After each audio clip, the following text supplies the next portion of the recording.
Olá, muito bem-vindos ao 17º podcast Mônica Lopes, muito prazer, e hoje com ele, Carlos Alberto Gomes, falando sobre acupuntura e medicina chinesa no controle da ansiedade.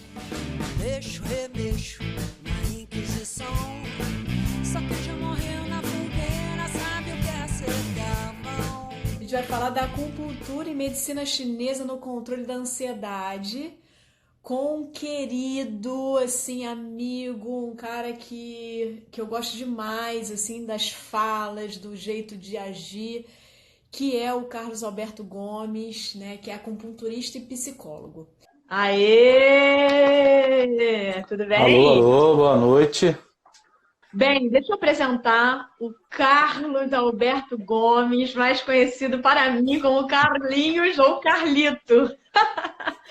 Bem, o Carlinhos é um amigo que a vida me deu, eu agradeço a vida por isso.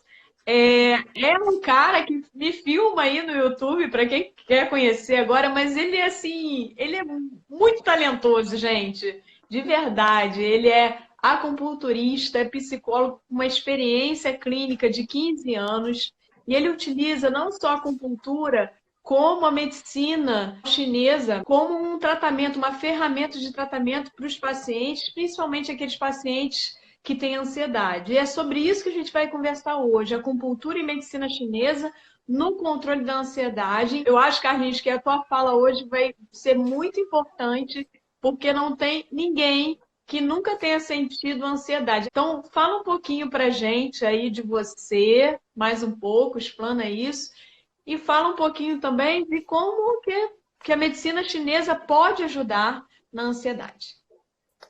Legal, Mônica, obrigado pelo convite. É um prazer para mim estar aqui, poder contribuir com o teu público, uma galera ligada na sexualidade, né?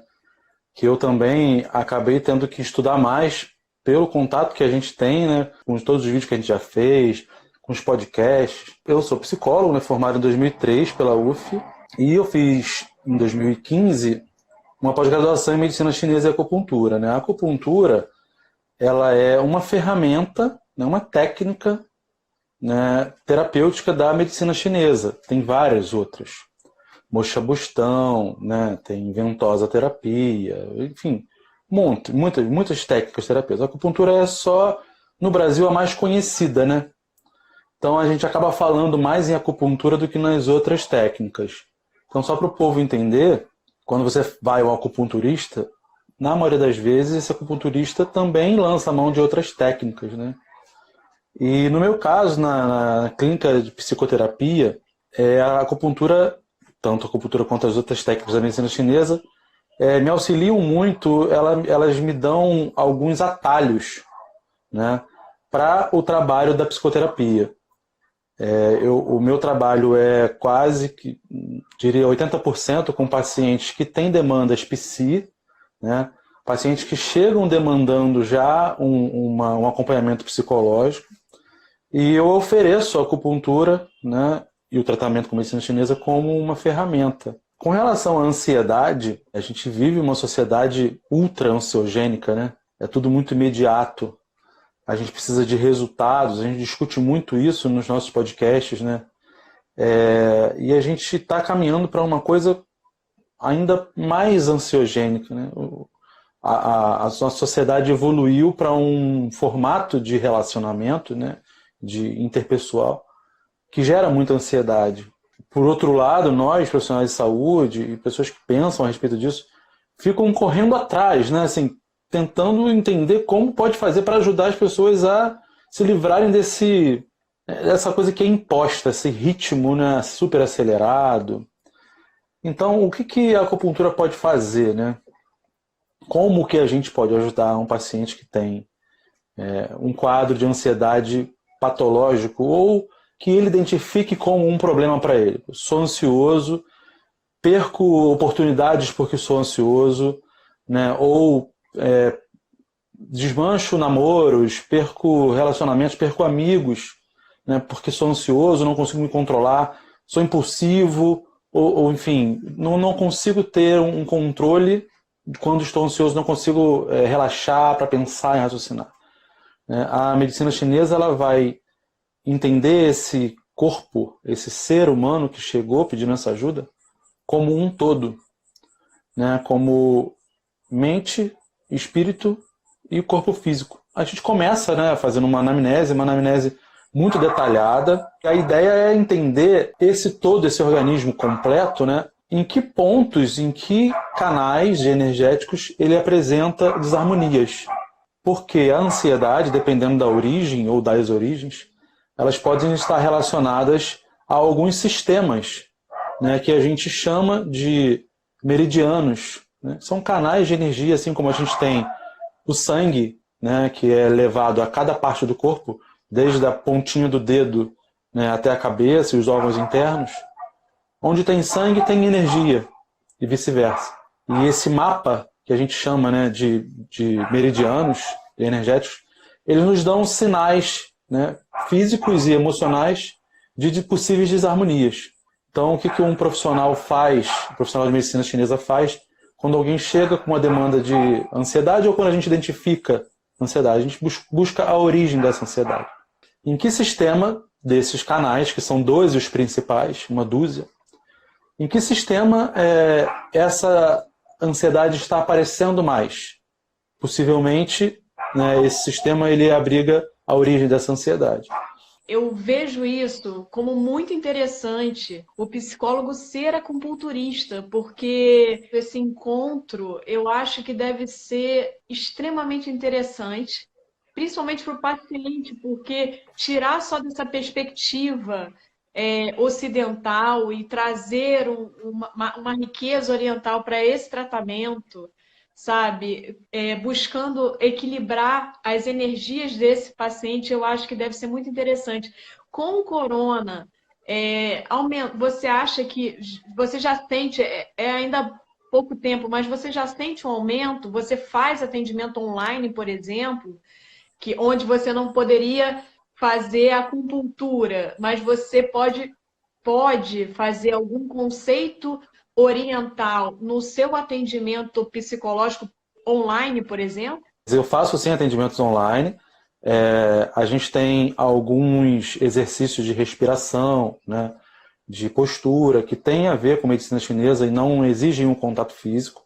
A acupuntura é impossível fazer, né, à distância. Os meus pacientes, né, que são acompanhados com psicoterapia, eu continuo o atendimento online. Eu já tinha alguns pacientes online também e isso continua. Em relação ao aumento da ansiedade, eu acho que tem um primeiro momento onde o pânico é geral, né? A gente fica meio perdido.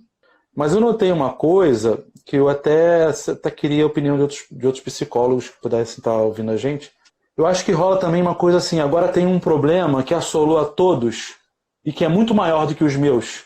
E eu tô vendo alguns pacientes, não todos, mas alguns pacientes mais tranquilos, sabe? Assim, os meus problemas, eles são administráveis.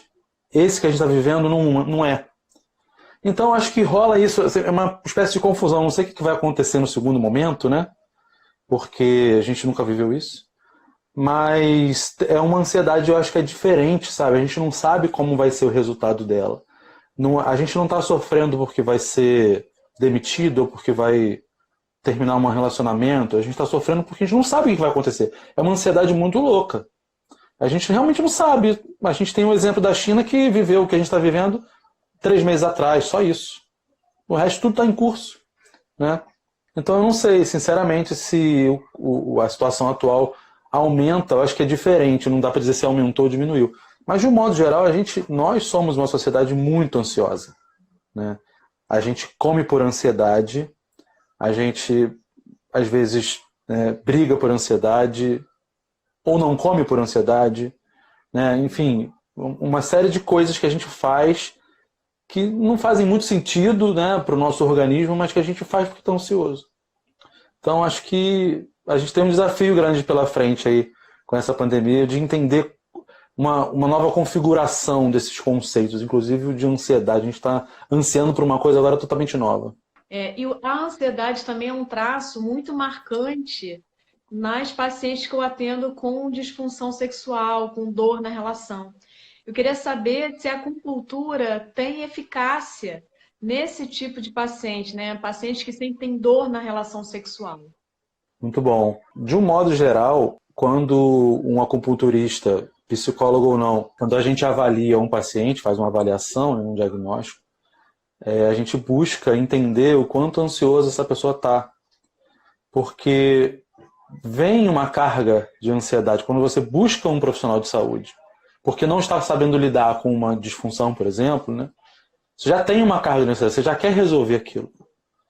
Então, a eficácia, né, da acupuntura em casos onde a ansiedade está presente é muito grande. Né? É muito grande e para algumas coisas a acupuntura é muito indicada. Né? O pessoal da fisioterapia, que talvez 80% dos acupunturistas do Brasil sejam fisioterapeutas, né? Eles têm algumas indicações onde a acupuntura é a primeira indicação, né, para tratamento. Acupunturistas e fisioterapeutas que trabalham com dor se dão muito bem nessa área. Por quê? Qual que é o sentido? Qual que é a ideia? Né? O nosso corpo ele carrega, como eu te falei, né? Onde tem sangue tem energia. E essa energia está percorrendo o corpo com um ritmo. É como se fosse um moinho, né? Um moinho d'água. Aquele círculo e um riacho, um córrego passando, né? Esse córrego é energia, essa água é a nossa energia. Ela está passando e está girando o moinho, numa certa velocidade. Conforme esse rio diminui ou aumenta o seu fluxo, esse ritmo do moinho vai mudar. Então, um ritmo lento desse moinho, o que significaria para a gente aqui no Ocidente, um metabolismo baixo, né, gera uma série de problemas de comorbidades. Né? E se isso acontece há muito tempo, gera doenças crônicas, por exemplo. O que a acupuntura e outras técnicas da medicina chinesa faz? Os exercícios terapêuticos, como é importante para a manutenção desse fluxo, desse moinho, para que ele consiga girar numa velocidade sempre fisiologicamente. Né? Quando um paciente, né, tem, por exemplo, uma disfunção sexual, uma dor, ou uma dificuldade de ereção, a medicina chinesa vai sempre enxergar esses sintomas como uma estagnação. Onde tem dor, onde tem disfunção, tem estagnação de energia. E essa estagnação ela pode ser local, num órgão, por exemplo, ou ela pode ser num sistema de órgãos, ou ela pode ser geral. Né? Então, imaginando essa cena do moinho, acho que ela é muito boa, muito ilustrativa, né? A acupuntura e outras técnicas da medicina chinesa ajudam esse moinho a retomar o seu ritmo natural. Né? Então, se ele está acelerado, também é um problema. Né? Porque o metabolismo passa a ter um ritmo alucinante e que exige de você outras alucinações. Por exemplo, comer muito. Né? Ou fazer muito sexo, por exemplo. Né? Que a gente sabe que não é também saudável. Uma pessoa que é viciada, que não consegue dormir sem transar, por exemplo. Né? Que precisa de muita atividade sexual para se satisfazer. Então é sempre um olhar para a harmonia ou desarmonia e uma tentativa de ajudar esse corpo que já está tentando se defender sozinho, né? Sempre está tentando, e a tentativa de ajudar esse corpo a voltar a um estado harmônico energético. Então, dei uma geral, assim, se você quiser perguntar alguma coisa pontualmente. Aham. Eu fico imaginando, assim, no caso específico das dores crônicas, dor pélvica crônica, né? Você sabe que eu tenho muitas pacientes com vulvodínia, que é dor e ardência vulvar na vulva. E esse quadro, ele entra num grande grupo chamado dor pélvica crônica. Eu acho que a acupuntura aí, ela vem entrando cada vez mais nos guidelines de vulvodínia, então ela é recomendada cientificamente como um dos tratamentos, porque o tratamento é multi, né? Tem vários tratamentos que são indicados, fisioterapia pélvica, acupuntura, nutricionista, ginecologia e psicologia. E aí, Carlinhos, juntam duas coisas, né? O equilíbrio harmônico dessa energia que essa paciente realmente fica com um desequilíbrio mesmo, uma desarmonia nesse corpo, e a psicologia, que às vezes é tão difícil a pessoa entender que, embora ela tenha um problema que pareça só físico, ela tem uma questão que ela pode e deve procurar ajuda com um psicólogo. Eu acho que no seu caso é legal que você junta as duas coisas, né? Então, pacientes que estejam vendo, por favor, levem tudo isso em consideração. Então, eu queria que você falasse um pouco dessa mistura, né, no tratamento, né, e da importância, principalmente, da psicologia. Agora, vamos voltar mais para a psicologia, no tratamento dessas mulheres que não acessaram ainda, que, assim, não precisa ter um abuso sexual, por exemplo, que seria realmente horrível, né? Para ter um tratamento psicológico. O tratamento transcende muitas outras coisas que às vezes ficam implícitas, né? Interessante. A gente falar disso, me veio aqui enquanto você falava, uma coisa que a gente também fala bastante nos podcasts, né? A gente tem, infelizmente, uma desinformação muito grande em relação ao sexo, né? Muitas das pessoas que hoje sofrem com disfunções sexuais sofrem muito em virtude de não conhecer o próprio corpo, de não conhecer as funções dos seus órgãos, né? De não saber sobre sexo, né? É um tabu enorme no Brasil ainda, infelizmente, né? E por mais que haja muitos profissionais como você que estão na linha de frente falando diariamente sobre isso, não só na internet, mas nos consultórios, nos hospitais, é um trabalho de guerreiro que vocês fazem. Infelizmente, a gente tem uma desinformação muito grande, principalmente entre as mulheres, né? Que são, até hoje, está melhorando, né? A gente sabe que está melhorando, mas ainda é uma melhora discreta. Mas as mulheres ainda hoje são criadas num ambiente super castrador, né? Onde não é permitido a ela se conhecer. Uma menina não pode se tocar, uma menina não pode perguntar sobre sexo, ela não pode falar sobre sexo. Então eu acho assim, que o psicólogo, quando recebe um paciente, né, com disfunção sexual ou com dor crônica, a primeira coisa que ele faz é tentar entender se essa paciente sabe o que está acontecendo com ela. E isso é um mapeamento que às vezes é lento, porque até a gente chegar no ponto onde o paciente tem, pelo terapeuta, né, a confiança, a liberdade de falar sobre coisas que são tabus enormes, às vezes leva um tempo, né? Então, por isso é tão importante que o tratamento seja diversificado, né? Que essa pessoa ela tenha um acompanhamento de um fisioterapeuta, de um médico, de um psicólogo, enfim. A gente fala tanto disso também, né? Dessa equipe que colabora para esse tratamento. Então, a minha visão como psicólogo, a primeira é essa. É tentar, com informação, ajudar esse paciente a entender o que ele está sentindo. Você sente uma dor, né? A maioria das vezes uma mulher. Você tem uma dor quando tem penetração e aí você não faz sexo. Mas espera aí, quem disse que sexo é penetração? É só penetração. Aí volta aquela velha história da sociedade ocidental penetrativa, né? E, por incrível que pareça, algumas pessoas arregalam o olho e falam, mas como assim? Sexo pode não ter penetração. Mas não é bom? Você já experimentou? O que você fez para diversificar a sua atividade sexual e tentar driblar essa dor que você sente? É possível, não é possível? Também tem casos que não é possível. Então, acho que a informação é a primeira grande investigação que a gente faz. Se a pessoa está informada, o quanto ela precisa de informação, indicar leituras, indicar canais. Já cansei de mandar paciente para o seu canal, né, ver para entender como é que é. Tem muita informação lá realmente. Dado isso, assim, forrado esse chão, né, o próximo passo é investigar as questões psi da pessoa que estão envolvidas na sexualidade. Como é que é a relação dela com esse parceiro ou essa parceira? Se ela tem um parceiro ou uma parceira fixa ou não. O que ela acha disso? O que ela pensa sobre isso? A própria sexualidade dela muitas vezes está em questão. Se ela tem um relacionamento onde ela não tem prazer, ela fica se questionando se o problema é dela, se o problema é do outro, né, ou da outra. Então a gente vai para esse segundo momento onde a pessoa, já se conhecendo um pouco, pode criar estratégias para melhorar essa relação, né, a relação dela com o sexo. É tudo muito complexo, cada caso é né, óbvio, tudo que a gente está falando aqui não vale para a massa, né, para cada um. Mas eu imagino que seja por aí, assim, um caminho interessante, né, de informar e depois se conhecer.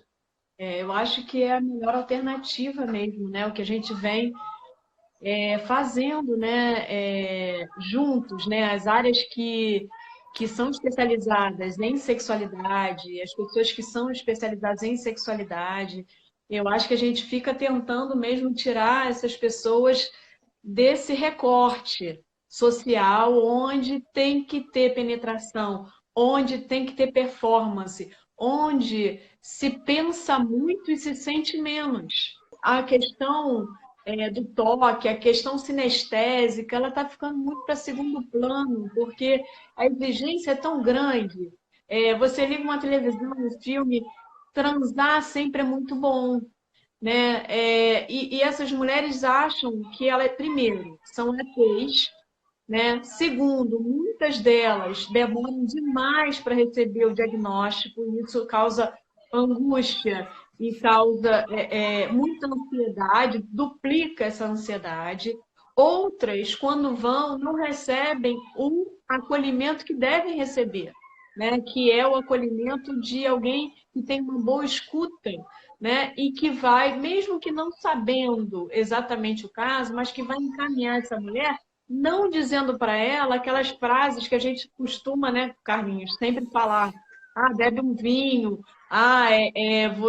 Isso é coisa da sua cabeça. Não é coisa da cabeça da mulher. No máximo é coisa que pode estar dentro da cabeça dela, que a gente já falou em um podcast, né, Carlinhos?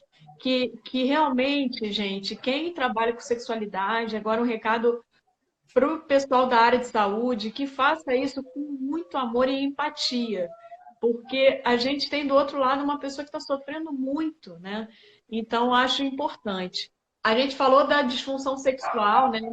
Mas e a dor crônica? Como é que a acupuntura pode ajudar na dor crônica, Carlinhos? Na medicina chinesa, o que é crônico, né, é entendido como uma coisa interna. Geralmente, uma doença crônica, que a gente chama de doença, né, na medicina chinesa a gente não usa esse termo. O que é crônico, é interno, é emocional, né, é o que vem de dentro, é o que vem da emoção. Tem muitos casos, eu já tive a oportunidade de acompanhar, inclusive alguns que a gente só vê em livros, né, de sintomas que a pessoa carrega há muitos anos e já passou por médico, fisioterapeuta, já foi na macumba, já foi na igreja, enfim, e não conseguiu a resposta. Não consegue entender por que sente aquela dor no joelho. Não consegue entender por que tem aquela incontinência urinária. Inclusive, eu acompanhei uma moça jovem, né, que tinha uma incontinência urinária há mais de 15 anos. E com uma sessão de acupuntura, ela nunca mais teve essa incontinência. Era uma incontinência de urgência, né, que futuramente a gente entendeu que era em virtude de um trauma, né, que ela teve na adolescência. Enfim, ela teve um episódio, né, que ela ficou muito nervosa e fez xixi na calça. E isso meio que ficou marcado. Toda vez que ela ficava nervosa, ela não conseguia prender a urina. E isso foi, né, piorando. E até pouco tempo atrás ela tinha essa incontinência de urgência. Ela não conseguia, às vezes, chegar no banheiro, né, se molhava antes. Um olhar da medicina chinesa vai entender essa coisa que não é bem uma dor, mas é crônico, né, como uma disfunção, uma desarmonia. E a gente vai atrás de onde está essa desarmonia. No caso da bexiga, toda essa região pélvica, ela é regida pelo sistema energético que é ligado ao rim, né? O rim da medicina chinesa não é o nosso rim, né? Essa é uma tradução da palavra em chinês. Mas seria o nosso rim, órgão físico, mais o sistema energético dele, que está no corpo inteiro, né? Então, uma sessão de acupuntura pode, por exemplo, destravar, né, eliminar uma estagnação e acabar com uma dor crônica ou uma disfunção crônica de muitos anos. Pode acontecer isso. Se aquela disfunção estava ligada a uma estagnação, a uma desarmonia energética. Então, como é que a acupuntura pode ajudar numa dor crônica? Identificando, né, a origem dessa dor e tratando o sistema responsável pelaquela região, pelaquela dor. Então, por exemplo, tem muita dor de cabeça crônica, gente que tem enxaqueca há muitos anos e já foi a todos os médicos, já fez todas as dietas, já fez um monte de coisa. Aí chega no acupunturista, o acupunturista vai começar a investigar de onde que vem aquela dor. Pode ser em virtude de uma estagnação no baço, no coração, no fígado, no rim, no pulmão. E uma vez identificando, a gente trata aquele sistema. Muitas vezes a desarmonia é resolvida em poucas sessões.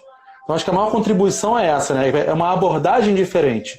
Eu não vou exatamente pegar uma ultrassonografia e entender, né, quais são os sistemas ali físicos comprometidos. Eu vou entender qual que é a disfunção energética que esse paciente tem. Você falou lá no início da integralidade do indivíduo, é uma coisa da individualidade, de individualizar os casos.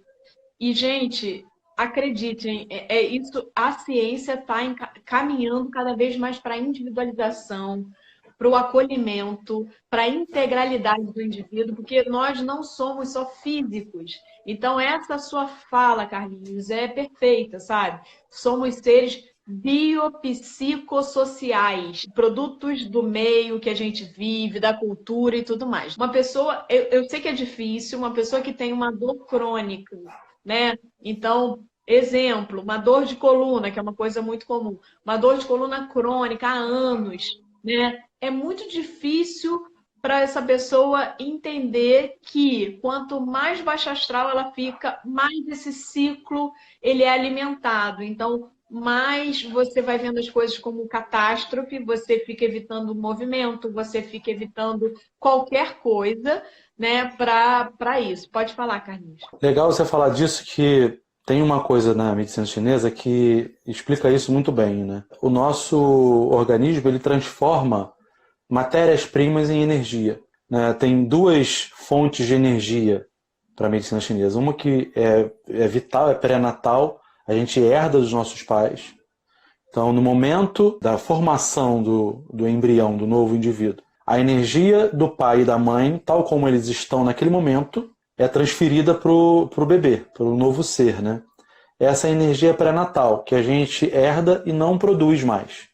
A gente vai consumindo ela aos poucos, né, durante a vida. A morte, para a medicina chinesa, é nada mais nada menos do que o esgotamento da energia vital. Mas a energia que a gente consome na maior parte do tempo é uma energia que a gente produz, que os chineses chamam de pós-natal. Essa energia é produzida a partir de matérias-primas.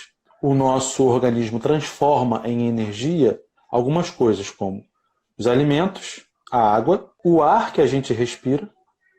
E olha que interessante, as emoções que a gente tem. Como eu disse no início, a gente não separa físico de espiritual e de mental, né?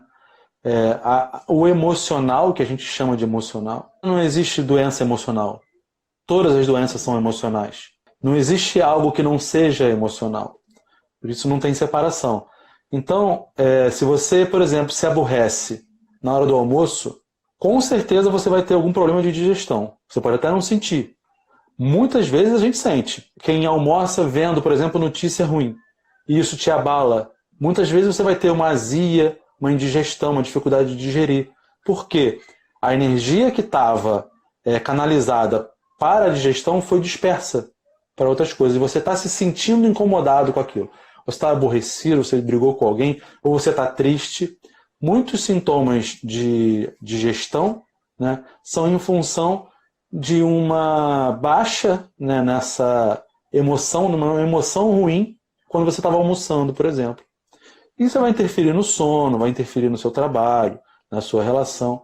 As coisas que a gente sente, elas estão diretamente implicadas na transformação dos alimentos, do ar e da água em energia. A primeira coisa que a gente aprende, né, é tentar não pensar as emoções como algo fora desse contexto do corpo. Tá junto, entendeu? Com certeza, muito bom. Eu queria, Carlinhos, que você fizesse suas considerações finais e falasse aí, quem quiser seguir o Carlinhos é @acupunturabrasil, @acupunturabrasil no Instagram. E se alguém quiser um atendimento com você online, de psicologia, como é que faz? Fala suas considerações e como a gente encontra você online para fazer um atendimento. Beleza, eu estou no Instagram como Acupuntura Brasil, somos um grupo, né?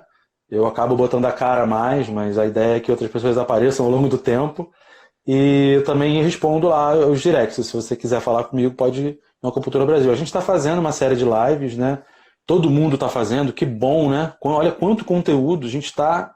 Quem está afim de aprender, essa quarentena é uma maravilha, porque a quantidade de coisa boa que eu estou vendo é incrível. Eu queria aproveitar, Mônica, para falar um pouco mais sobre sexualidade, né, que é o público maior, né, o seu público, que eu já acompanho há bastante tempo, e falar um pouquinho para os homens, né, que eu acho que vale a pena. O homem, a gente vê no consultório, quase não vê homem no consultório de psicologia. Né? Qualquer consultório, homem não se cuida. Né? E isso é um problema seríssimo, porque muitos sofrem em silêncio, não sabem que podem ser ajudados, não sabem que podem ter uma melhora absurda na qualidade de vida e especificamente na qualidade do sexo. O sexo é um pilar da qualidade de vida, segundo a Organização Mundial de Saúde. A gente não pode se cansar de falar isso, porque muita gente ainda não sabe. É uma pena que a gente veja tão poucos homens preocupados com a própria saúde, com a própria sexualidade, com o prazer, com o próprio prazer mesmo, né? E isso acaba refletindo muito nas mulheres, porque o homem não olha para ele, muito menos para a mulher, né? Então é uma coisa muito séria isso, essa questão, né? E a gente acaba falando muito mais para as mulheres porque elas estão mais interessadas, né, em se tratar, em evoluir, e acaba não falando muito para os homens, até porque eles não ouvem. Então acho que a gente faz, né, o seu trabalho, tanto no canal quanto no podcast, tem esse papel também. Tem vídeos e podcasts específicos para os homens, né, para a saúde do homem. Tem uma playlist no canal só para a saúde do homem. Muitos vídeos do Francisco falando de urologia, né? Então, acho que as minhas considerações finais são para os homens que estão nos vendo, né? Trate-se, conheça-se. E eu acho que isso vem também de encontro, Carlinhos, se a gente parar para pensar nesse momento, né? Na verdade, é o que você falou, o homem se cuida pouco. E a gente realmente precisa discutir mais sobre essa masculinidade, né? Essa toxicidade da masculinidade que faz com que o homem ache que é um super-herói, que nunca vai ter nada. Se você for na rua, você encontra no isolamento muito mais homens nas ruas do que mulheres. É um homem que apertou a mão de mais de 200 pessoas, desrespeitando uma orientação que vem muito maior, que vem da OMS, foi um homem. Então, assim, o homem precisa realmente repensar sobre essa masculinidade tóxica. Então, eu achei que a sua fala foi muito pertinente, porque de falar do homem, de falar da sexualidade do homem, dessa importância do homem se cuidar, a gente tem sim tratamento, acupuntura, psicologia, fisioterapia pélvica, urologia, para que esses homens sejam mais felizes e que possam, né, se libertar dessa coisa, achando que, por exemplo, que o pênis é perene, que vai durar para sempre, que a ereção é eterna, ou só se ligando na penetração, sem olhar o todo. Desculpa, Carlinhos, me empolguei. Ótimo, foi ótimo. É importantíssimo isso, a gente tem que falar mesmo. E tem, né, já muitos homens empenhados em fazer esse trabalho de divulgação, em entender e assumir o próprio machismo, né, o próprio comportamento tóxico. Na China houve um aumento enorme da violência familiar, né, e a gente provavelmente vai ter também. Infelizmente, talvez a gente aprenda um pouco com isso, né, mas a gente percebe que a nossa cultura não dá valor a isso. Não dá valor a esse tema. As crianças não ouvem na escola, né, sobre machismo, sobre violência de um jeito que deveria ouvir. Da mesma forma, a gente não tem uma educação sexual, né, decente e eficaz no Brasil.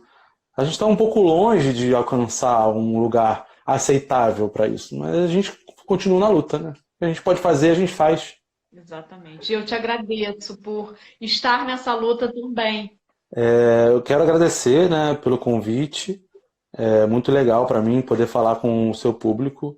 Gosto muito desse assunto, né? Participo como posso aí dos podcasts e tal. Muito obrigado mesmo. Mandem questões, perguntas, fiquem à vontade para falar com a gente. A gente está no Acupuntura Brasil, @Acupuntura Brasil, aqui no Instagram. Por lá também podem ser agendadas consultas online, né? Tenho respondido algumas perguntas lá, algumas questões relacionadas à terapia também. Então fiquem à vontade, quem quiser conversar, marcar um papo, a gente marca. E é isso, Mônica. Muito obrigado e parabéns pelo seu trabalho, pela sua luta. Eu acompanho de perto, né, nos grupos que a gente tem, todos os trabalhos. É uma luta muito, né, você leva muito a sério esse tema e não é à toa que, né, tá fazendo esse trabalho bonito, porque você se dedica mesmo, isso é mérito. Parabéns. Obrigada, meu querido. Olha, muita gente aqui gostando, falando que a gente arrasou. Gente, então, obrigada, Carlinhos. Obrigada de coração. Namastê para você. Gente, um beijo e continuem em casa. Quem puder, fique em casa. Que bacana esse papo, né? A acupuntura e a medicina chinesa tem cada vez mais comprovação científica e se mostra muito eficaz nesses pacientes com ansiedade, pacientes com dor. Então, quem tiver alguma dúvida e quiser saber mais, pode seguir lá no Instagram, @acupunturabrasil, tá bom? E quem também quiser me seguir, @Mônica Lopes, muito prazer. E vai ser ótimo poder responder as perguntas de vocês lá no direct. Um beijo para todos e até o próximo podcast.